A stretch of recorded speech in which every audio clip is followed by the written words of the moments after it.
Anyway, si Carla Villano naman ay nakatsikan din natin tungkol sa ugog na join siya sa Batang Quiapo ni Coco Martin. Tinanong din siya kung nakabubod na nga ba siya sa kanyang ex-husband na si Tom Rodriguez. Sagot mo, Carla. Bigyan po ako ng opportunity, why not? My goodness, I would love to be part of Batang Quiapo. Pero wala naman pong offer. Wala pong inaalok sa akin na maging parte po ng Batang Quiapo.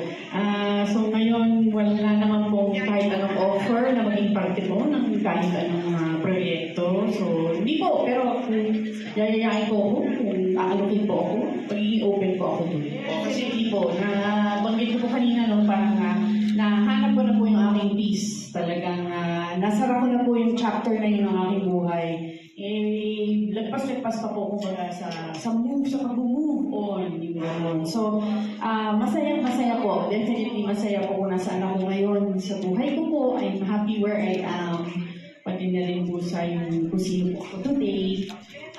And of course, looking back, parang in a way, thankful po ako dun sa mga pangyayari in a way.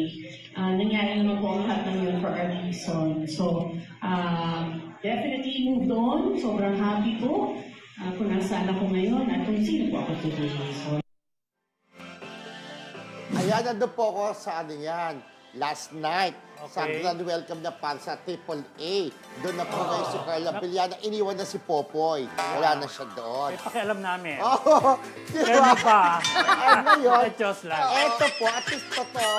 Ako nagtanong kasi utos po ng aming kaibigan si Rodan Castro. Tanungin mo, friend. Then tinanong ko, wala daw pong offer sa Batang Quiapo. Wala pang offer kahit anong proyekto sa kanya outside ng GMA. Pero Correct. kung meron naman daw mga friendship, tatanggapin niya. Kasi kumbaga trabaho yun. Regarding naman sa moving on, matagal niya nang kinalimutan si Tom. Kumbaga nakabubo na siya.